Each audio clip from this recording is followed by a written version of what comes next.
You guys are so thoughtful Oh, mindful and so thank sweet. you. It's beautiful to hear that because that's what I'm trying to do. Intention. Yeah. I feel it. Yeah. Thank you, Lynn. You're so good at curating experiences and You're gonna spaces make and me things like cry that. right now. Even before we start. Are we rolling? Oh my god! I'm crying right now. Okay, I'll do the intro. I feel so seen. Seen is not just a podcast. It is a movement dedicated to amplifying the voices, experiences, and stories of women shaping the film and photography industries. We're going to dive deep into the soul work that these women undertake every day to pursue their dreams, passions, and to breathe life into their creativity. And all while fostering and nurturing a thriving community among women in our field. I'm Nalani Melo, a creative photographer, director, and curator based in Los Angeles, and I am deeply honored to share this space with you as your host and creator of Scene, where women behind the lens take center stage. I would love to introduce my guest for today, Lenne Chai. I'm going to read the little bio I have for you. So, Lenne Chai is a distinguished Singaporean photographer and director now living here in Los Angeles. Lenne began her career in fashion photography, quickly established herself with collaborations for esteemed brands like Vogue, Gucci, and The Hollywood Reporter. Her work, deeply influenced and informed by her conservative upbringing in Singapore that envisions a more inclusive and queer-friendly society. Lenne's imagery has garnered international acclaim with features on BBC World News, CNN, exhibitions at prestigious venues like the Singapore Art Week, and amazing other creative work out in magazines. And I love Lenne, and I invited Lenne here because her energy and creativity is palpable on set, and it has been beautiful to watch your editorial work really thrive and blossom. And your imagination, you let it come to life and run free. And that's really what resonated with me when I saw you and worked with you on set, allowing your inner child come out in a space, in a very professional space, but to let that be free and to be creating work, and also clients resonating with that and hiring you specifically for that creativity and imagination. I saw it and I was like, when I grow up, I want to be just like her. Oh my God. This intro is so kind. If this mic wasn't in my face, I'll be covering my face the whole time. Thank you so much. And I hope hopefully I'm childlike in a professional way on set. You are. No, you are. And that's what you gave me an example of that. I think, and I'll speak from my experience, I think growing up, Latina and a female, we're told that we have to be a certain way, have to act a certain way, and at a certain point, we have to let go of our imagination, our little self. And so it's so awesome to see individuals, and specifically other women, who find those pockets in their creativity and careers that they can just live it fully. All your shoots have super vibrant energy and very respectful of how you direct on set. So thank you. Thank you for being here. Thank you for saying yes. Thank you for the kindest testimonial I could have asked for. I'm gonna get a transcript of this and frame it on my wall. Yeah. Thank you so much. No, it's all from the heart. So welcome to Scene. Thank you for having me. Of course, thank you. So Lenne, let's get started with a check-in. I always like to ask everybody, how's the mind, body, and spirit today at this moment? Okay, so kind of a chaotic day, but sitting here with you, I feel everything settling and arriving where it's supposed to. So I feel pretty grounded. I feel pretty good. I'm excited to talk to you about all the stuff inside and outside. Amazing. Thank you. I want to do a memory game here. It's another great icebreaker I love to do. Can you take me back to the moment that you knew you wanted to pursue your art? What do you see? What do you feel? What do you smell? I'm laughing because I know the exact moment. Yes! So I actually, for a long time, everyone in my life thought I was going to become a fashion designer. Okay. So I actually started sewing as a child at around 10 years old. Wow. I was very into cosplay. I would make my own costumes. Everyone in my life thought that was the path I was headed down. That's the path I thought I was headed down. Yeah. And for a long time, I wanted to move to New York and study at Parsons and do the whole project runway type thing.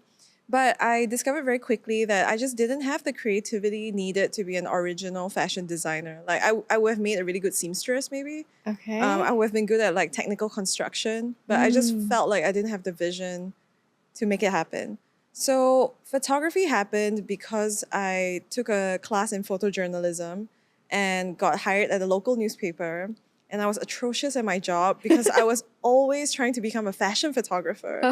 I would like borrow equipment from the office. Okay, this is a true story. My first shoot ever that was like fashion driven, I planned it myself with a bunch of like fashion blogger friends. Yeah. And I asked my classmate at school if we could dye her hair and got her to model for us like in the middle of the forest in Singapore. Yeah. And while we were shooting, a wild boar ran across the plains that we were shooting her in. Wow. So it was such an insane experience. And I can't believe my classmate let me dye her hair. Change her appearance. That actually seems like the most like dangerous part of the shoot, if you ask me. So much courage. So after doing that shoot, I had lunch with a friend, and my friend was working in the fashion industry.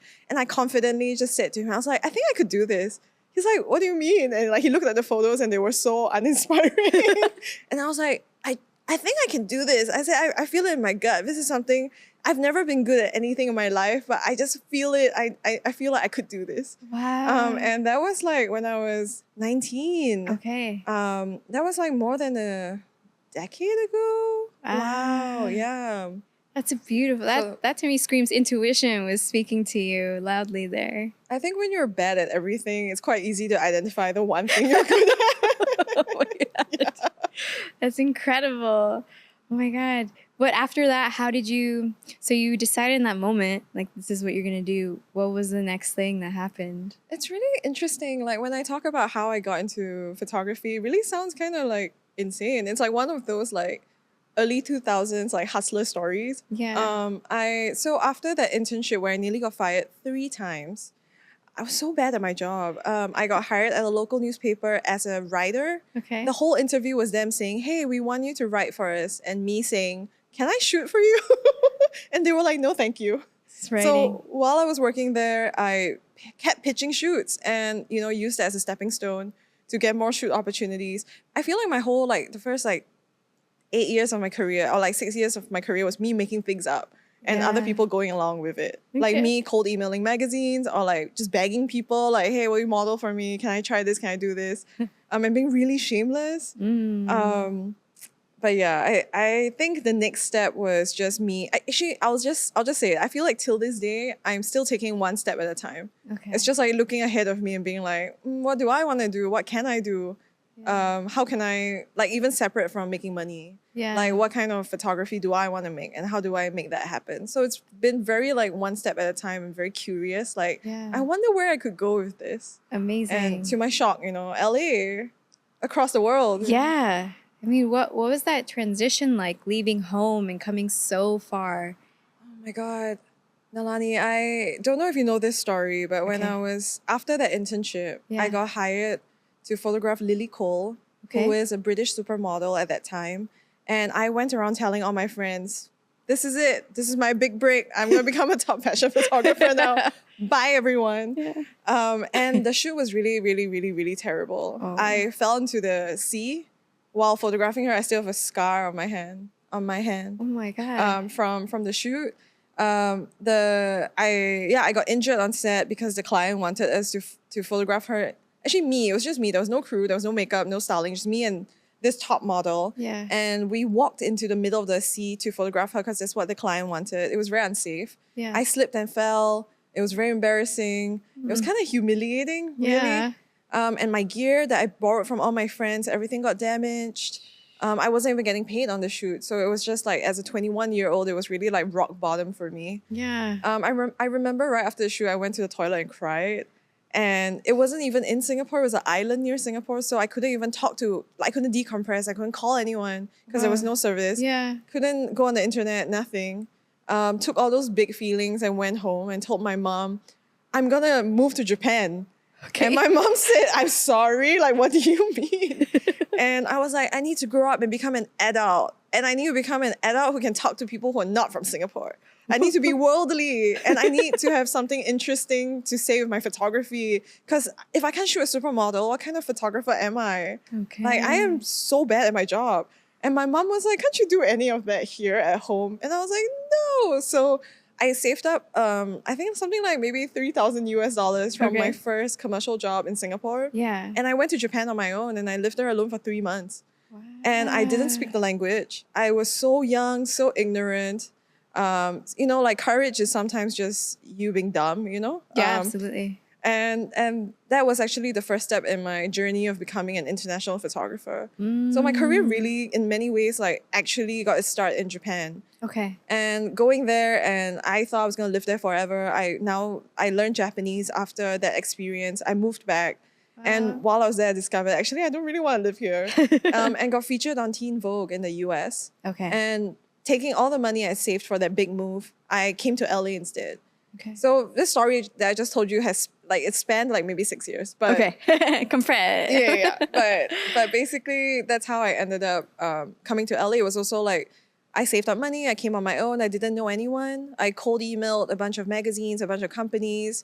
I brought my iPad to every single social event or party I was invited to the point where my friends made fun of me for it. Like, oh, you're going to pull out the iPad? I was like, you bet I am. And I would show my portfolio to anyone who would take a look. Wow. And that was how I ended up in LA. And I got signed in New York shortly after that. Also equally shamelessly, you know, hustled, cold emailed, begged people. I remember having like 10 meetings with different photo agencies in New York. Yeah. And because also it was like a 3-day period, because that's all I could afford. 3 days. And at the end of every meeting, I would update my portfolio based on their feedback.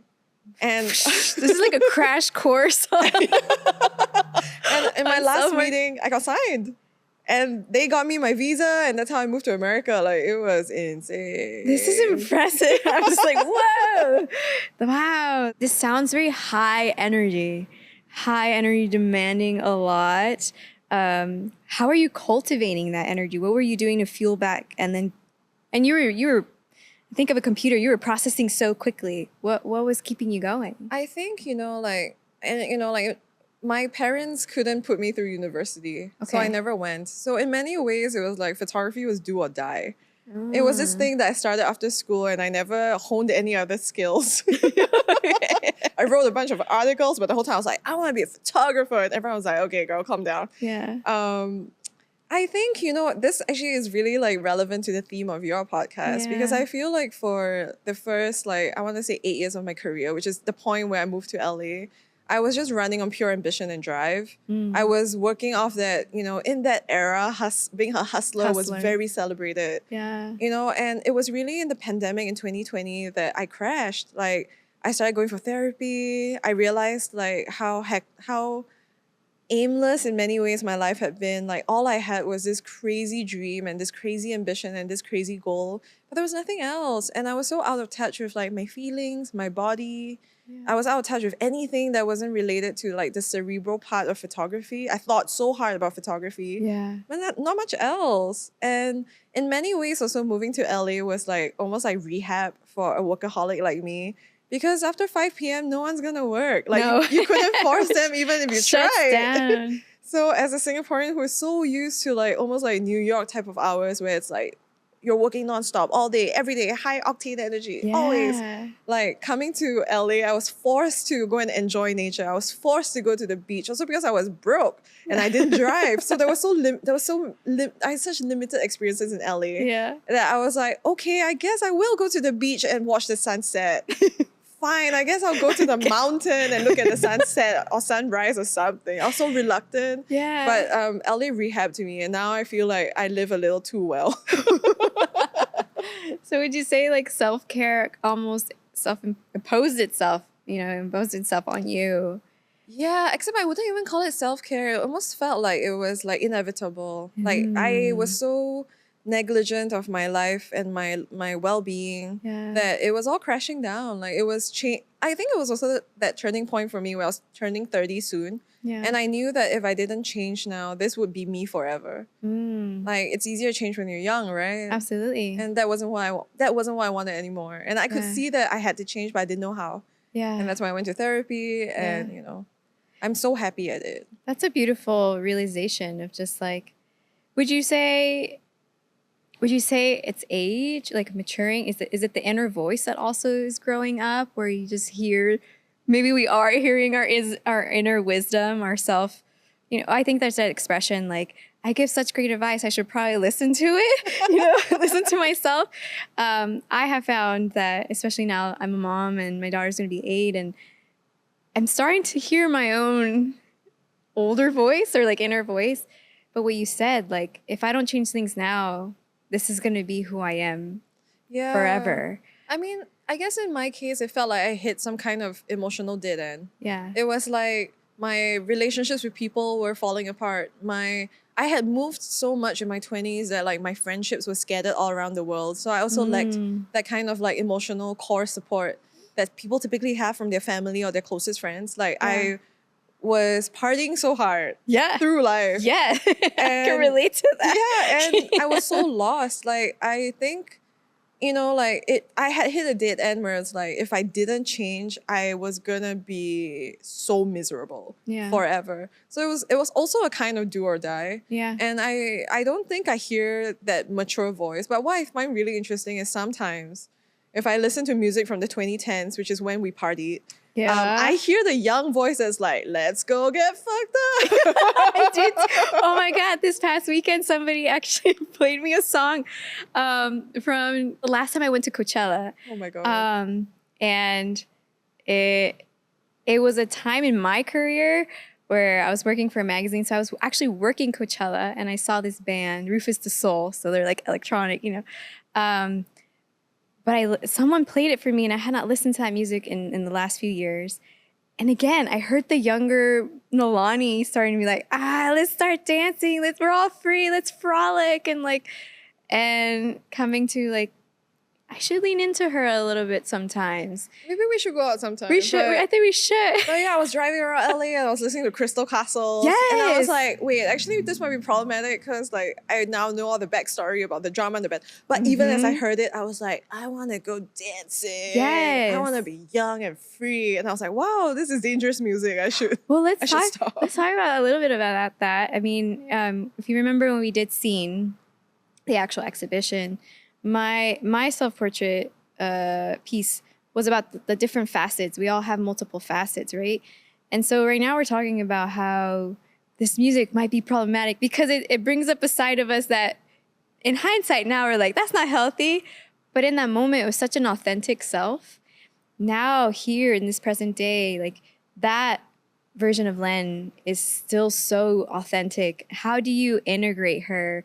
Or how do you tap into her and now in a healthy way, but still tap into that energy?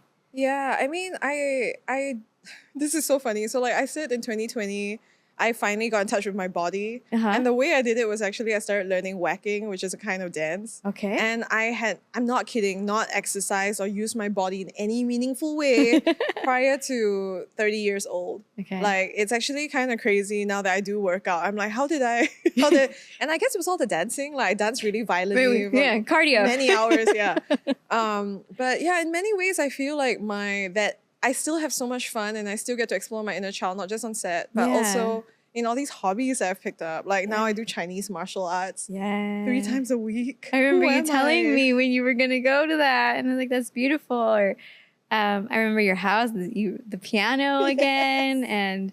And I think every time I've seen you're either like talking about another activity, you like rollerblading, longboarding. Yeah, and like it's beautiful to hear how you're like giving yourself this space to explore these different activities, and it sounds like you said coming back to your body. Yeah. You know? I mean, I feel like the party girl is still in there, and it happens Absolutely. anytime someone plays any kind of like danceable music. But it's very much like mom vibes, I feel like now when I do it. But I think in some weird ways, like all these hobbies I'm exploring is almost like an even younger self that never got to play. True. Like from like between like maybe 7 years old to like I want to say 15 years old. Like that's the age typically you do all these things. Yeah. And because I was so afraid of like using my body or like, you know, like in school boys make fun of you for how you walk, how you talk. Yeah. One time I was talking in class and this boy pointed out to me, like he raised his hand in front of the class and said, "Did you know that the middle of your mouth doesn't align with your teeth?" And I was like, hold up. me. So just that level of scrutiny from other children, I think Yeah. made me so scared to also like use my body. And also I was dealing with like endometriosis, Okay. I mean, which I still am. Yeah. So I feel like now that I've taken care of myself emotionally, physically, now I can have fun. Good. So I mean, we'll go out sometime. And Absolutely. the young 20s version of us will show We'll up. come out. And we'll take care of them then. And then we'll take care of each other later. Yes. Can you tell me a little bit about what does it mean for you to show up authentically as yourself on set or in a personal project? And it sounds like you're exploring sides of you that you didn't have an opportunity to do so when you were younger. So Yeah, I think, you know, like I grew up Catholic and Yeah. it's a very, I'm not religious. I mean, I'm not religious anymore. Okay. I'm kind of into Buddhism now, but I wouldn't say it's like very spiritual. yeah. But one thing that does happen when you are raised Catholic is that there's a very strong inner voice that sounds like a conscience, but you don't know if it's a conscience or if it's just like your mother's voice.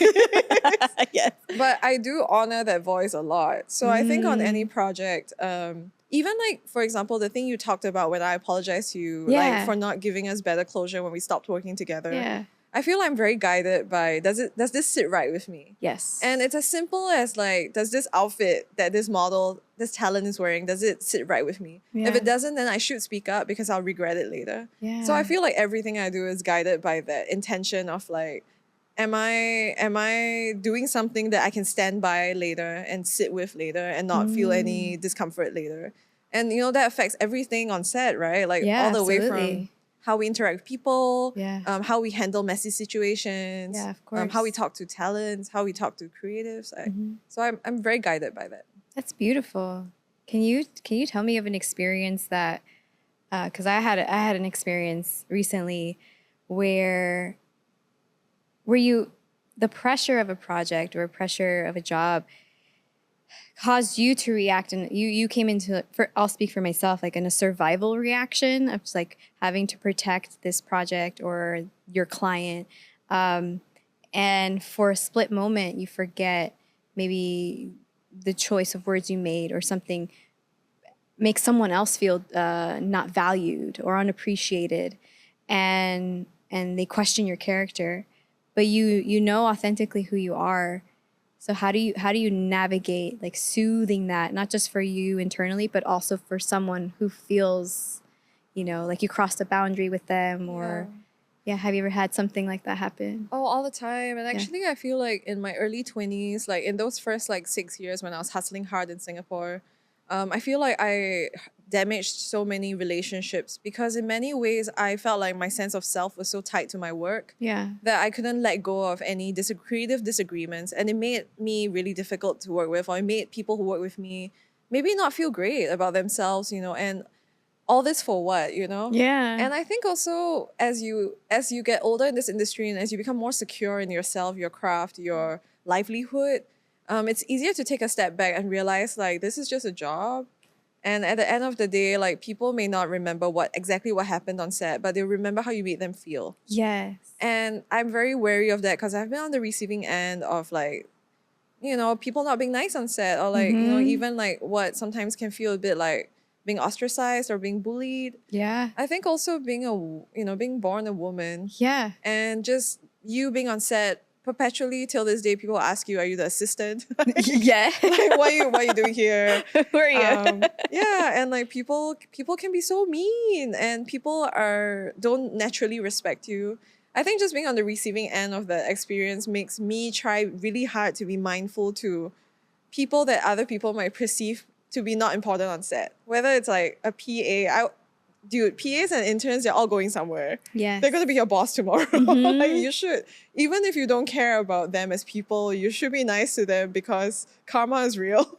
Yes. And it's going to bite you in the butt, I feel. Absolutely. I think that's definitely been a shift in for me. And I went through a divorce. And so my ex-husband and I had conversation. I think one of the early conversations I had with him was just, I had the intention of, I hope to find another partner someday. So I remember asking him and be like, can I have some feedback?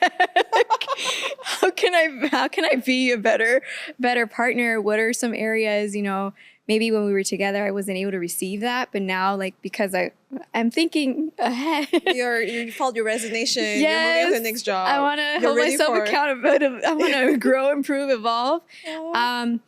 But I have found that a lot of the work I did after my divorce and being more mindful of someone else so close to me, I applied it to work and work relationships.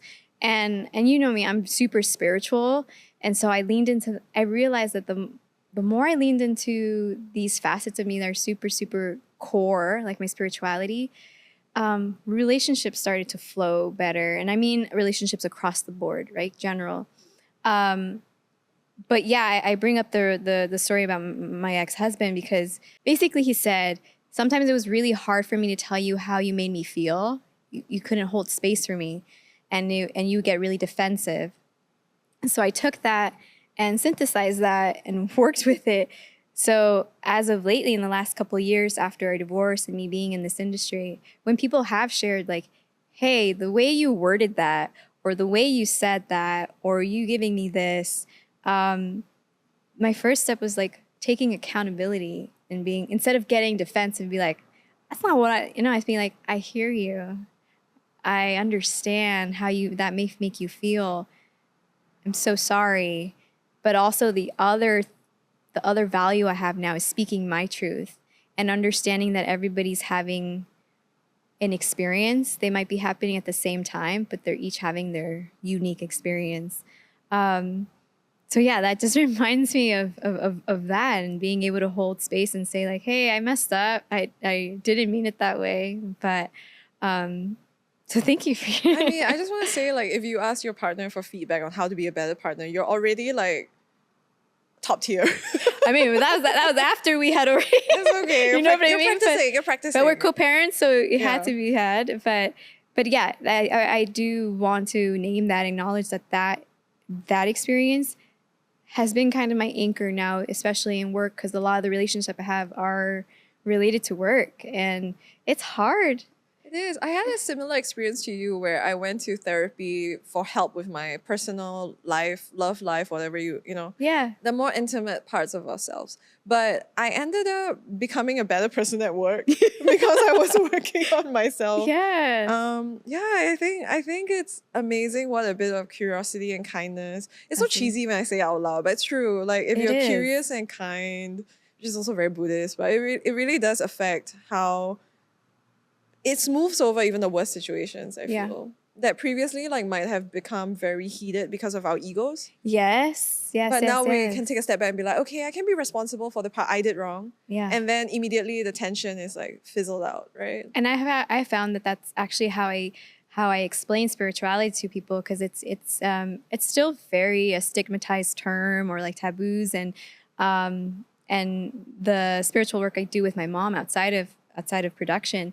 I explain like spirituality ultimately is just doing the practice and learning how you connect to everything around you, and it is a domino effect. Once you start to do that inner, deeper work, it ripples into all facets of you.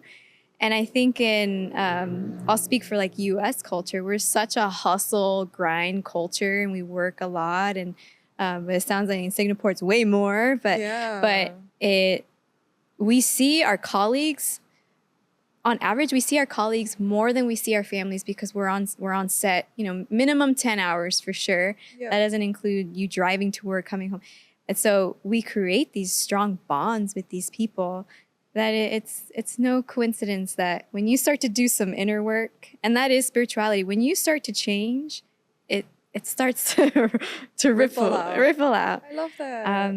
Lynn, can you tell me a little bit about how you've navigated showing up in your feminine energy, and have there been challenges of discovering that and now bringing it into your creative work? I think something really funny is like, I suspect I might be non-binary, and actually this is the first time I'm voicing it out. Okay, Kind of just safe 'cause- space. Yeah, Well, safe thank you space, for and we keep sharing. saying like woman experience. So like since I was a young child, I had always suspected that I was not born a girl, but I really enjoyed pretending to be a girl. And I Okay. would frequently think, thank God I was born a girl, so I can wear this pretty dress. But I think also like I had no idea what male genitalia looked like. So for a long Yeah. time I was like, maybe they like classified me wrongly. Like genuinely I had that feeling since I was like, for as long as I can remember. Okay. So even now, like in many ways, I feel like I'm not sure if I am a woman, like the gender sense. Yes. But I can say like the experience of like looking like a woman, and also in the past I was much more feminine. Like I used to wear makeup on set. I used to have the most like sleek like eyeliner, cat eye on set, and I had long hair. I was dip dyed, like putting so much effort because I enjoyed the performance of being a woman. Yeah. But I also have experienced how like now that I'm more like boyish, the way people treat me on set is so different. Ooh, say And more. Yeah. I'm fascinated. Like I have one really unfortunate experience with someone who's a friend, but I remember one time like we were talking about a shoot concept or something, and he's an editor at a magazine, and he just said this passing comment like, "Oh, you're so alpha. You're such an alpha woman." And the implication was like, I don't know how my then boyfriend puts up with you. And I remember like just like observing that moment, Yeah. but also thinking about all the other times I've seen like other people on set and questioning if men get talked to that way. Exactly. I think that was one of the like strongest moments I can remember. Or like sometimes when things get ugly on set, and things get heated or whatever, I feel like women are more on the receiving end of like judgment or like the criticism becomes about you being a woman a lot Yes. more than anything you actually did. Exactly. So I mean, those are some things I experienced. Also, just growing up in Singapore, the industry is not keen on hiring female assistants. There's almost like maybe I can think of like one or two female assistants in all of Singapore. Yeah. And even when I was trying to assist, no one would let me because they said like a woman is not strong. Like maybe you'll be good for like retouching or something. Yeah. So imagine my shock when I moved here and you were one of the first assistants I worked with, and I was like, this is so cool. There are so many women working in this industry as grips, Yeah. as like photo assistants, as like strong people, like in the US. And I'm like, that's amazing, genuinely. And that's beautiful to hear because, being on this side in the US and still recognizing how much farther we still have to come and talk about, talking about experiences that happened. I remember a time right after college that I was really tapping into being feminine. I was always a tomboy growing up. Like I was happy, and my mom will say too, like baggy t-shirt. I want to be a skater, so I was like wearing the boy shoes, the shorts, and everything, ponytail, and didn't wear my first dress until senior year of high school. And even then, I was afraid to show skin. When I graduated college, I went to art school in San Francisco. It was very opening. It's art school in San Francisco, Yeah. so stereotypes, assumptions, all valid. But after college, I started working in the independent film industry, and I went on my first on-location film job. And I was really into makeup, and I can't remember if I had already done makeup school. Point is that I was doing my face, and I love red lipstick. And I remember I was a key set PA, and it was my first time being away from home on a job. I was there with my then boyfriend at the time, who was the gaffer. Wore red lipstick one day, feeling confident, walking. It was hot, Washington State summer, so we're all sweating. And it's vivid in my mind. I'm walking on set, getting ready for talent to come in, and I see the DP, this older white man with the slicked hair and the glasses, surrounded by his crew, you know, his boy, best grip and everything around, and they're looking through the camera. And I'm walking, and I hear him tell his team, like, there she is. Anytime a woman wears that red lip, she's on the prowl. She's looking for something. No. And I'm 22. And I felt ashamed. I felt obviously objectified, but I felt that it was my fault. Oh. You know, that feeling? And on set, I stopped wearing lipstick and makeup. No. I also felt like, oh, my shorts are too short.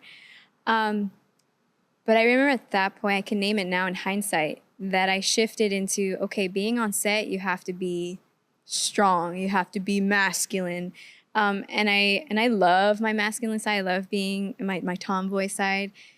But I remember that was like the first time I was put in a position where it's like my femininity will put me at risk or will make me feel something that I don't want to feel. And I separated from that for a really long time.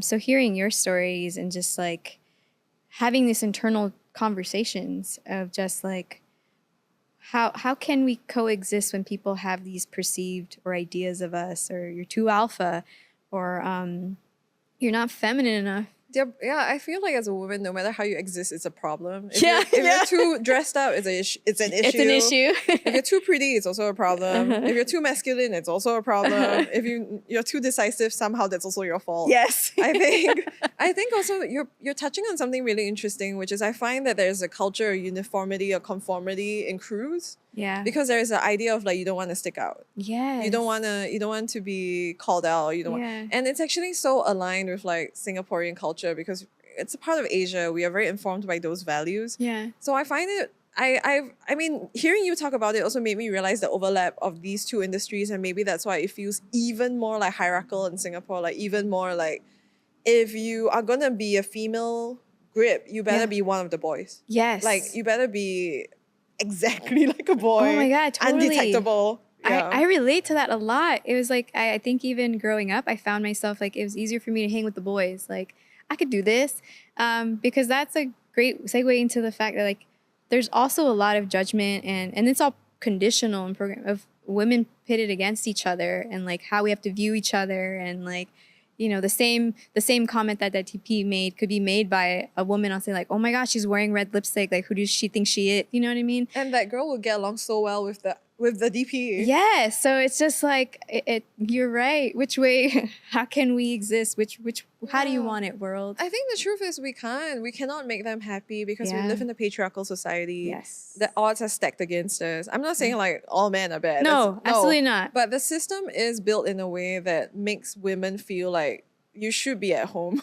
You should be at home and you should be pretty and you should be like predictable to a certain extent, or like there are all these like unspoken conditions that you're expected to meet.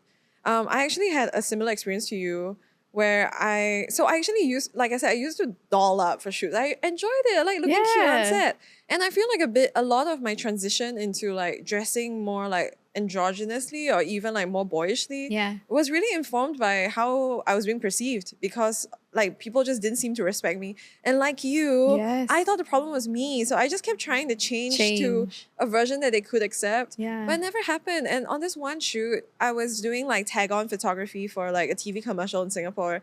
And the director was like, hey, Len, want to be in the shot? And I was like, okay, why not? Let's have fun. So it was almost like a video portrait, like, you know, like a montage of like moments of different people doing different stuff. So, you know, they put makeup on me, they changed me into an outfit. I was like, oh my God, fun. And then the moment I got in front of the camera, I was like, oh, this is a mistake. Because the way the crew was looking at me, the way the DP was like looking at me, it was like, oh, you're just a vain girl. And immediately you're like, you know, diminished. And what was insane was like, as the camera rolled, the director said, okay, now dance. I was like, what? And this is like before I started dancing at 30 years old, by the way. So I was like, what do you mean? But I did it because, you know, a good talent does what they're told. That's also another conditioning. And I did it. But, you know, for the rest of that shoot, it was so embarrassing. And I could feel the judgment and the like male equivalent of giggles from like the crew that worked with the DP, and just like I had lost all respect. Yes. You know? No. And these are all micro things that are happening multiple times that kind of kind of mess with your inner dialogue with yourself. But it's also so micro that if you told someone about it, they would think that you're making a mountain out of a molehill. Yes. And it's very easy to invalidate these experiences. But like being on set enough, you know what's happening, all these like microaggressions and all these like shifts in energy, like something changed. I did something wrong. I don't know what it is, but something. I'm not part of the hurt anymore. Yes. And I feel like, and our industries, it's definitely that. It's definitely, I think because our industries are very collaborative, it does mean we have to work together. We have to be in a unit together, communication. And so when there is, like you said, it could be a quick little moment that shifts and you feel outside of the circle and then you have like 3 more days of shoot with these people every day and so many hours and there's nowhere to run if something happens. It can be a little daunting at times. It's hard. Yeah. And one thing I wanted to also affirm and be inclusive about that, hearing you speak about where women tend to be expected to, like, you should be at home. Like, there's also nothing wrong for not just women, but anybody who resonates with that, who like that's what they want to do in their life. Like they're happy. And I think that's been a big value of mine, that we are like being truly inclusive means that if someone chooses this one path, that works too. That's their truth. That's their story. I have no reason to judge. All I ask that it's a mutual respect of like, you got your thing, I got my thing, and we can coexist. But Len, you've mentioned therapy a lot, but are there any other practices or rituals that you have implemented to really tap into your creative space, your stream of creativity? I think in some weird way, I feel like the stream I'm riding on all the time is the work/creative stream. Yeah. So I need a lot of help tapping out. Okay. And so that's where like Buddhism practices are so helpful for me. Like I meditate before I sleep, I journal a lot about work and what happens at work and all the possible little moments of tension that I like, did I imagine it or did it really happen? So I think there's a lot of that. Also, something kind of related that I don't know if you feel as well is I always feel like after the production bubble bursts, meaning like after like maybe 5 days of shooting together, it's very strange to me how like our relationships all go back to zero. Yeah. And that trips me up so much. So it actually got to a point where some of my friends are aware that I get very low after the extreme highs of a good shoot. Absolutely. And they would like make the effort to like have a meal with me just so I can wind down safely and like not feel too like, oh, life is miserable. Absolutely. It's always such a relief when you meet other people in production and they understand that it's kind of like a known understanding. We're all gonna hit our low right after. And for me, it's been navigating this low with people like my family that don't understand production. So I remember one incident in particular. I came home after a shoot and I just wanted to lay down and binge, like, Netflix binge. And my father was home and he told me, dang girl, like you're out of shape, or you're one shoot and you're this tired. And I remember like just being shocked and getting defensive and be like, you don't know what I'm doing. Like, and then my dad and I kind of sometimes could tiff back and forth. And he's a chef and stands on his feet all day. But that feeling of just like, it is so valuable to be around people who know how, I loved how you said it, navigate safe, come down safely. Because I've noticed it's so high energy. And that's where I really lean into my, filling my cup. As creatives, we are being asked by clients, by talent sometimes, so many questions, so many things. We just have to pour, that we do end up as an empty cup at the end. Yeah. And we need to... It's also so interesting that you say we also fill our cup with it though. Like the adrenaline is what like we thrive off. Exactly. And the act of creation, I think, is like all of us are like, whoa, that's so cool. Yeah. But also, I think like it's just also the energy of like being connected to so many people. Like you are the point of contact. Everyone is like looking at you to make a decision. Yes. And it's like all our for that moment, our consciousness is one. Yeah. And then later that you end your hive mind and it's like, okay, bye. See you whenever. And you're like, I thought we were friends. I thought we were gonna hang out after.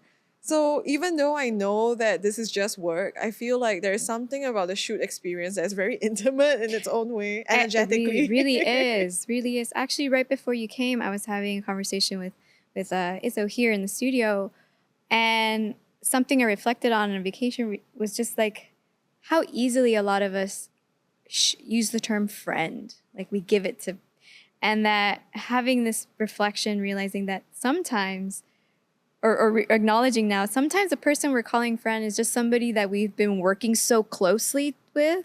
Yeah, we actually know nothing about each other. Exactly. And as soon as we're actually back in our everyday, they're not present. It's like a colleague, you know? Yeah, definitely a colleague. But I absolutely agree with you. It's such an creation.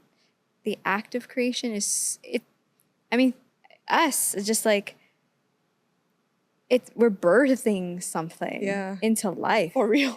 Seriously. Feel like that. Yeah, there's pre-production, which is kind of like, okay, now you're pregnant. Yes. Then the actual production of it, that's you're in labor, and then delivery is like, that's it. It's arrival. So it takes a lot of energy, a lot of time, and trust, a lot of trust. So I'm not surprised that we do find ourselves feeling so close. But you're right. As soon as the shoot's over, everybody goes onto their own path.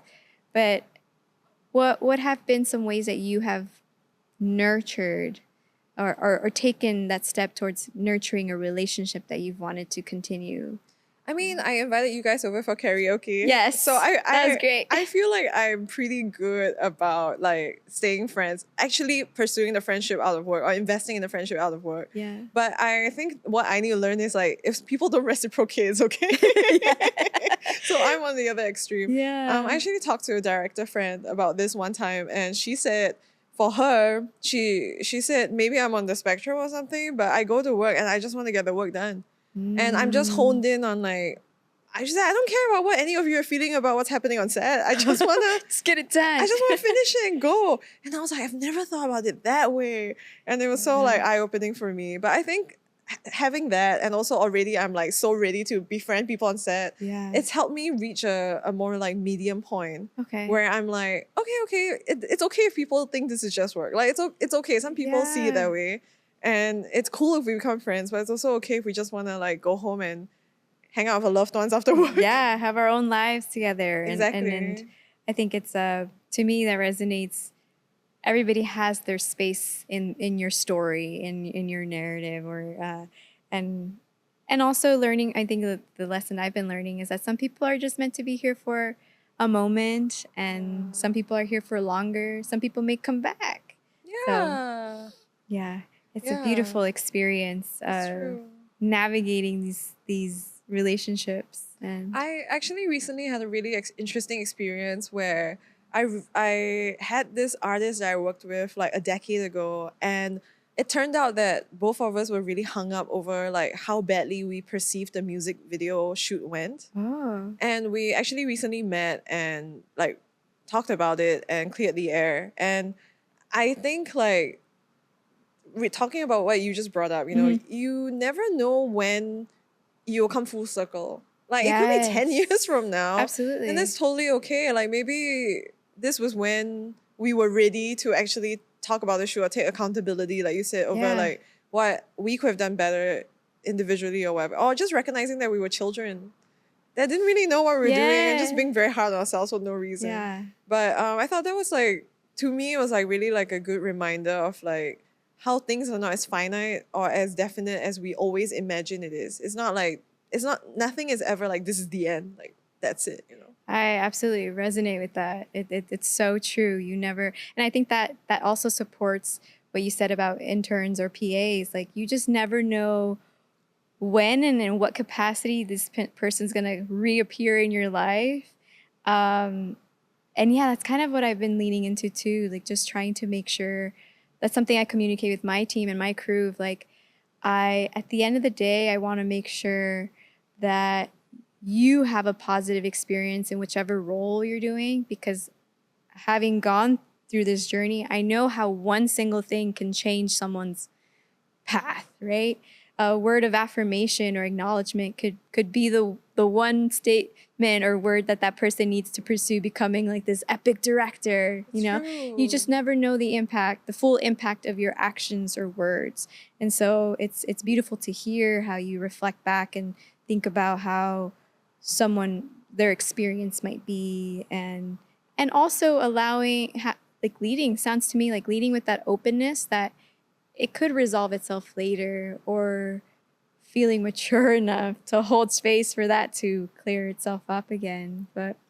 And this is like an invitation for me to ask you as we prepare to kind of close our conversation. And this was beautiful. It went by so fast. Yeah.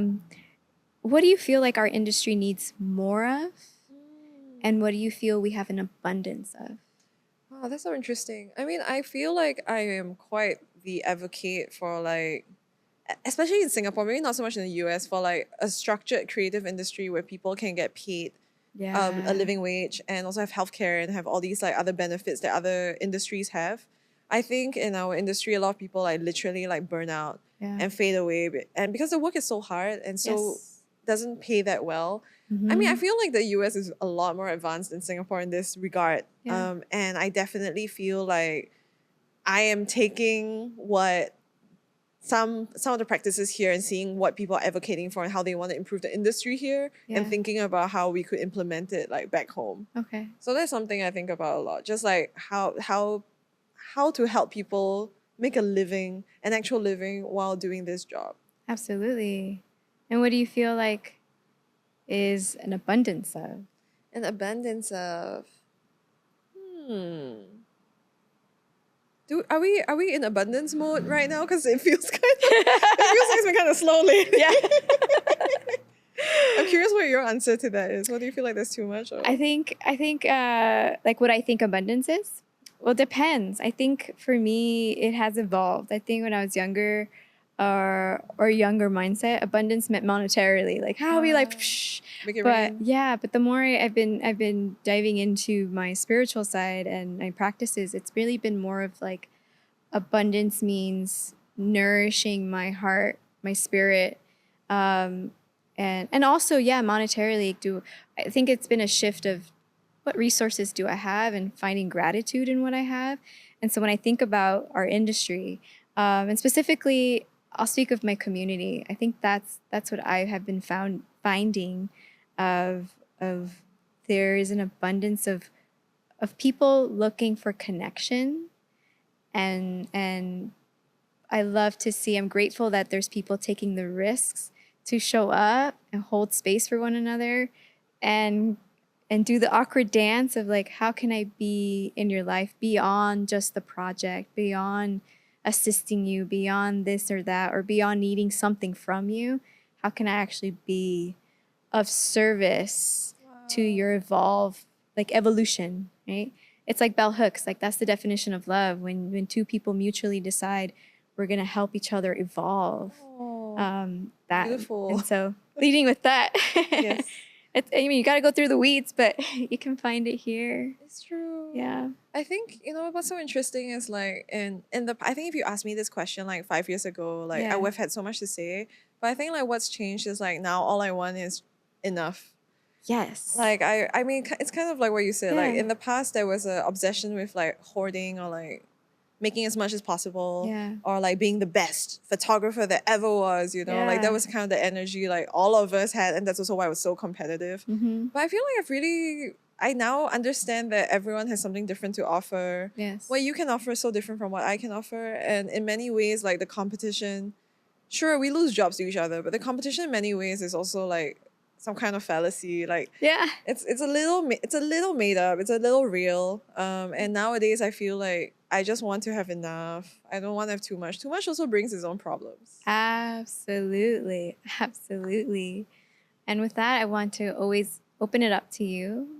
If there's any final words or wisdom or thoughts you want to leave with anybody that's listening here, future or now, about a creative journey or career, Any last words?